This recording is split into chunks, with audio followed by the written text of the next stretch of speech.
Good morning, students. Welcome back to the new session of learning in this lockdown period. This is your business studies classes of class 11, and we are discussing on chapter number 2, that is forms of business organization. Okay, so in the last video, we had done types of company, what are the benefits of public company over private company, or you can say over private company. Okay, so today we are going to see the formation of joint stock company. मतलब joint stock company कैसे form होती है, तो उसके बहुत सारे steps होते हैं। तो सबसे पहला है उसमें promotion, then incorporation, then capital subscription, then commencement of business. Okay, तो हम लोग पहला देखते हैं प्रमोशन।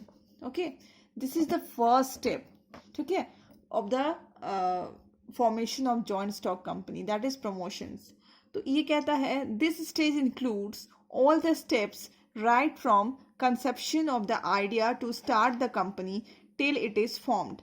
मतलब जैसे ही आपके दिमाग में एक आइडिया आता है कि मुझे एक कंपनी फॉर्म करनी है, ठीक है, तो ये जो स्टेज है प्रमोशन, ये वहाँ से स्टार्ट होती है, आपके माइंड से स्टार्ट होती है। जैसे ही आपके माइंड में आता है एक आइडिया कि मुझे क्या करनी है, कंपनी फॉर्म करनी है, and till it is formed, और जब तक ये कंपनी पूरा फॉर्म नहीं हो जाता है, तब तक ये प्रमोशन वाला स्टेज खत्म नहीं होता है।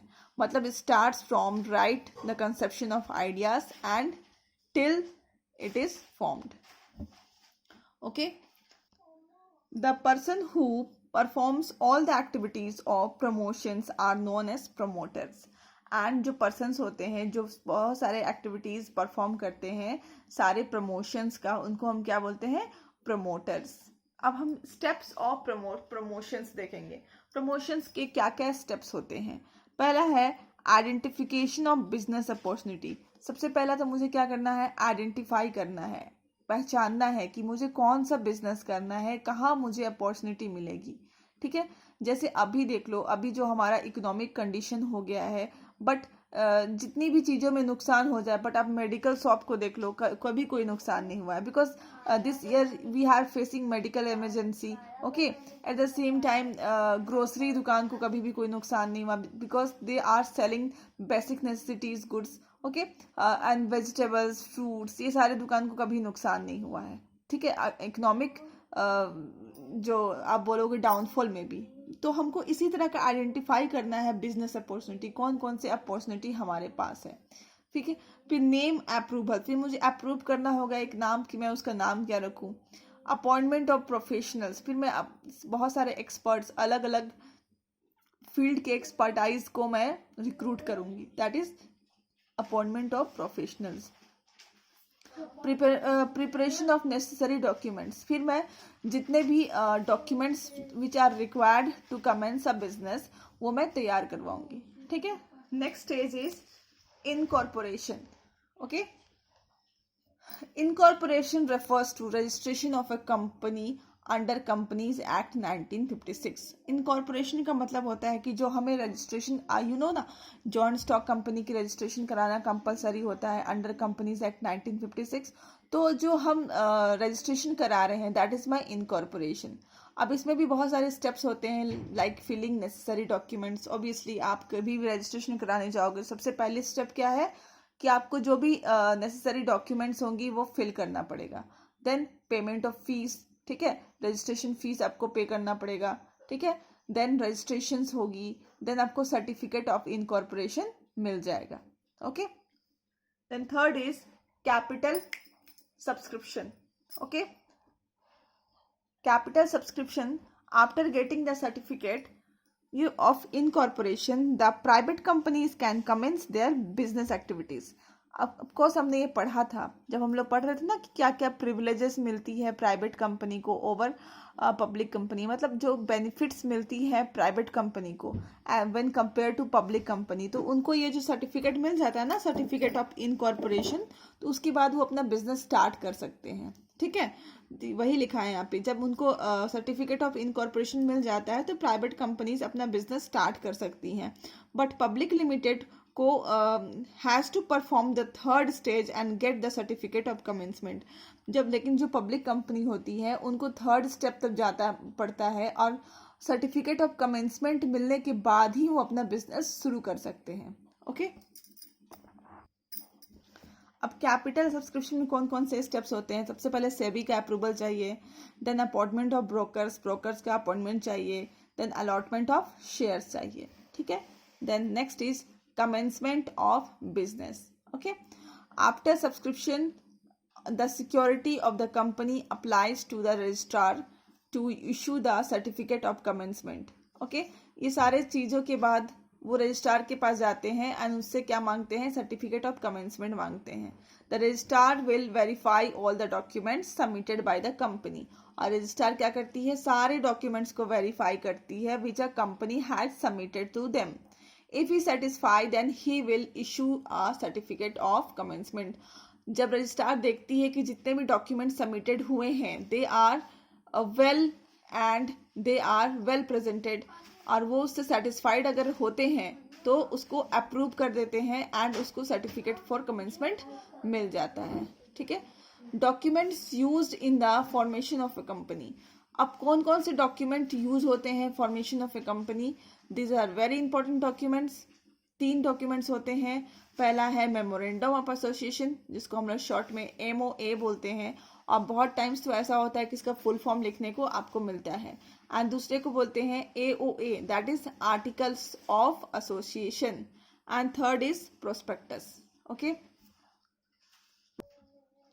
Then memorandum of association MOA क्या होती है?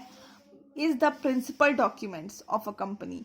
MOA जो होती है that is memorandum of association, इसको हम लोग बोलते हैं प्रिंसिपल डॉक्यूमेंट, किसी भी कंपनी का principal document, because it contains the power and objective of the company. क्योंकि ये क्या करती है? ये पावर कंटेन करती है, या फिर ऑब्जेक्टिव्स, कंपनी का क्या ऑब्जेक्टिव्स है और उसको कौन संभालेंगी, द ऑल द पावर्स, मतलब पावर्स किसके हैंड में रहेगा, ये सारा कुछ डिफाइन करती हैं, ठीक है। It also describe the scope of the company, company की स्कोप को भी डिफाइन करती है कि कंपनी का जो मैक्सिमम शेयर कैपिटल है वो कहाँ तक हो सकता है, that is what you call authorised capital. Okay, it is also known as doctrine of outdoor management. This is very important.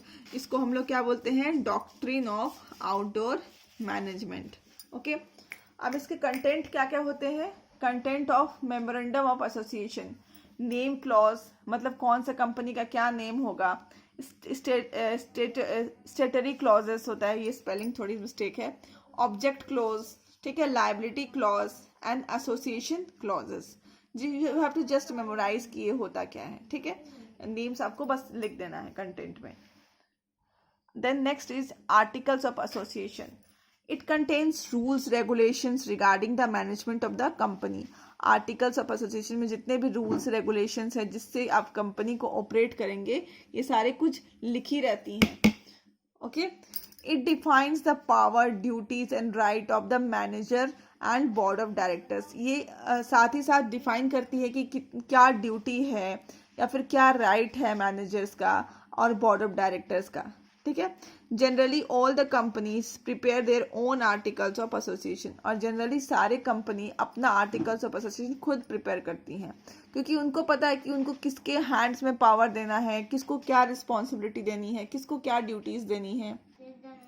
That is why it is called doctrine of indoor management, क्योंकि वो indoor अंदर में किसको क्या responsibility देनी है, क्या rights है, क्या ड्यूटीज है, इसको ये डिफाइन करती है। That is why it is called doctrine of indoor management. Okay, अब इसमें हम आगे देखते हैं contents of articles of association.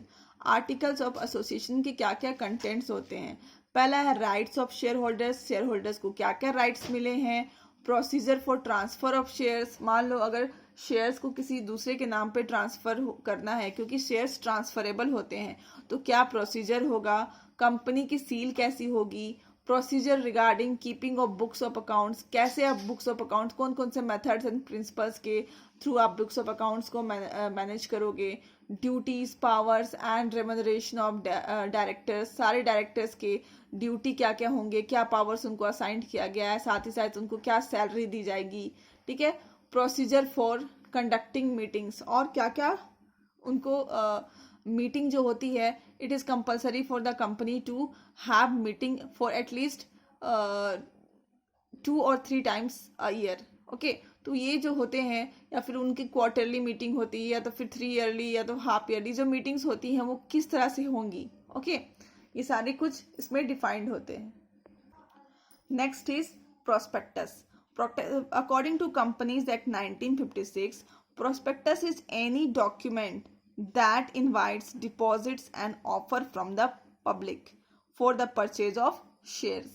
Prospectus क्या होता है? कंपनीज एक्ट 1956 बोलती है कि प्रोस्पेक्टस एक डॉक्यूमेंट है जो कि पब्लिक को इनवाइट करती है और उसके डिपॉजिट्स लेती है और साथ ही साथ ऑफर करती है ताकि वो उनका शेयर को परचेज कर सके. इन सिंपल वर्ड्स प्रोस्पेक्टस का मतलब होता है कि documents which contains details of a company. ठीक है, जैसे फॉर एग्जांपल आप किसी स्कूल में जाते हो, वहाँ की प्रोस्पेक्टस खरीदते हो, तो उस प्रोस्पेक्टस में आपको उस स्कूल की सारी इंफॉर्मेशन रहती है कि आपको कितने बजे स्कूल आना है, कौन सा दिन कौन सा यूनिफॉर्म पहनना है, फीस स्ट्रक्चर क्या होगा, रूल्स एंड रेगुलेशंस क्या है. मतलब everything is defined in that prospectus. In the same way किसी भी कंपनी का प्रोस्पेक्टस कंपनी के सारे rules and regulations and every details of the company को डिफाइन करती है ताकि जो पब्लिक है वो कंपनी के बारे में जाने और देन इन्वेस्ट करे. Okay, this is very important. So then they can purchase the shares. Okay, और सब लोग क्या चाहते हैं कि वो कोई भी प्रॉफिटेबल ऑर्गेनाइजेशन में अपना क्या करे, इन्वेस्टमेंट करे. Okay, so we have completed this chapter. I'm ending this video here only. Thank you.